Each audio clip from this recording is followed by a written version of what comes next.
आज का है, इसीलिए सामने चुनाव आ रहे हैं।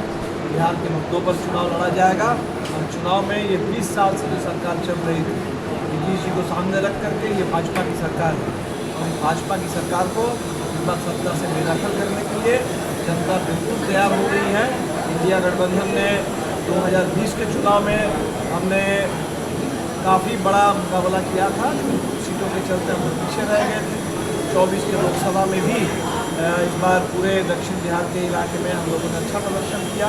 यहाँ तक कि नालंदा में भी माले को वक्त सीट मिली थी, साथ ही संदीप जी ने अच्छा यहाँ प्रदर्शन किया। तो हम उम्मीद कर रहे हैं कि 2025 का जो विधानसभा चुनाव आने वाला है, इस चुनाव में पूरा इंडिया गठबंधन एकता के साथ जाएगा और निर्णायक बहुमत हम लोग। सीट बंटवारे को लेकर सर पेच फंसा बताया, कोई पेच कहीं फंसा हुआ नहीं है, उसके लिए कमेटियाँ बनी हुई है, कमेटियों में बात हो रही है। इंडिया गठबंधन जमीन पर बिल्कुल तैयारी में है, एकताबद्ध है। और कल हम लोग थे आपके राजगीर में, आज यहाँ बिहार शरीफ में बात कर रहे हैं। नीचे जमीन पर तैयारी चल रही है। चुनाव जैसे ही आएगा, इस चुनाव में बिल्कुल जनता मुद्दों पर लड़ेगी और इस सरकार को करारी शिकस्त। आपने कल कहा कि कल राजगीर विधानसभा हमारी सीट रही है, तो वहाँ से लड़ेंगे क्या? हमने अभी कुछ सीट की बात नहीं की। हमने ये ज़रूर कहा कि बिहार की तमाम सीटों पर हमारी तैयारी चल रही है और अभी ये जो जनसंवाद का कार्यक्रम है, आगे चल कर के कोई यात्रा भी हम लोग निकालेंगे। 18 तारीख से लेकर के 27 तक पूरे बिहार में 4 यात्रा निकलेगी। बिहार के हर कोने तक ये संदेश पहुंचाना हमारा काम है।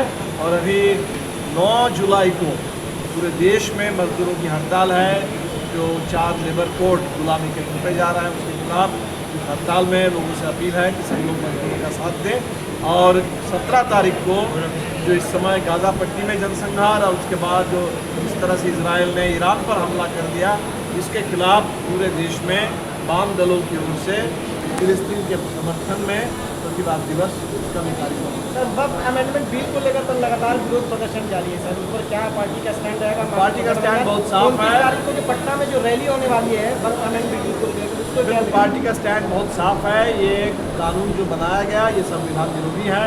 देश में संविधान के मुताबिक धार्मिक अल्पसंख्यक को जो धार्मिक आज़ादी और सांस्कृतिक पहचान का अधिकार है, उसके खिलाफ ये कानून बने हैं।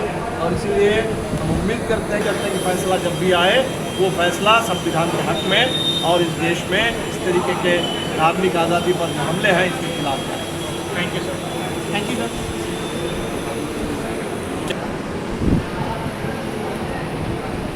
तो राजगीर में कार्यक्रम हुआ था आज बिहार शरीफ में, क्या कुछ मैसेज दिया जा रहा है नालंदा में? नीतीश कुमार का गृह जिला, मोबाइल पीछे करके लीजिए ना मोबाइल। नालंदा में जो नालंदा यहाँ ट्रेड यूनियन का गढ़ रहा है, तमाम तरह के सेक्टरों में आज कह लीजिए कि कहीं कोई बिहार सरकार न्यूनतम मजदूरी तक नहीं दे रही है। आप यहीं देख लीजिए, बिहार शरीफ में बीड़ी मजदूरों का गढ़ रहा है ये, मगर उन्हें कहीं कोई फैसिलिटी नहीं मिल रही है।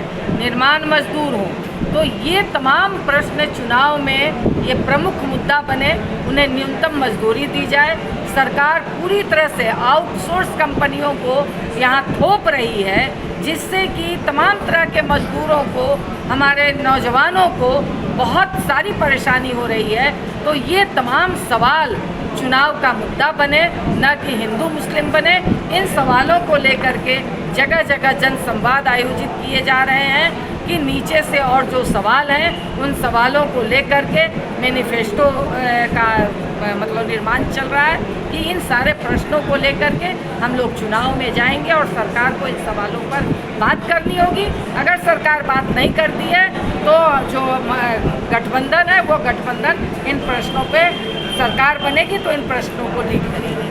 ये नीतीश कुमार का गृह जिला है, किस तरह से चुनाव की तैयारी कर रही है? आप देख रहे हैं कि नीतीश कुमार का गृह जिला है, मगर इस गृह जिला में विकास की बात नीतीश कुमार कर रहे हैं और कहते भी है कि हमने बहुत विकास किया है, मगर विकास का क्या पैमाना है हम लोग तो देख रहे हैं। आप यहाँ पे हरनौत में फैक्ट्री लगाए हैं, आयुध फैक्ट्री लगी है, या खेल गांव का विकास आप कर रहे हैं, मगर उन तमाम जगह आप चले जाइए, कहीं भी लोकल लोगों को कोई काम मिला है क्या? यहाँ के स्थानीय लोगों को कोई काम मिला है क्या? सब जगह आप मशीनीकरण कर रहे हैं। तो ये कौन सी विकास है कि आप लोकल लोगों की ज़मीन ले रहे हैं और कहीं से भी लोकल लोगों को आप रोज़गार नहीं दे रहे हैं? तो ये प्रश्न भी इस इस बार के चुनाव में नालंदा में खास करके ये प्रमुखता ग्रहण करेंगे। Thank you ma'am.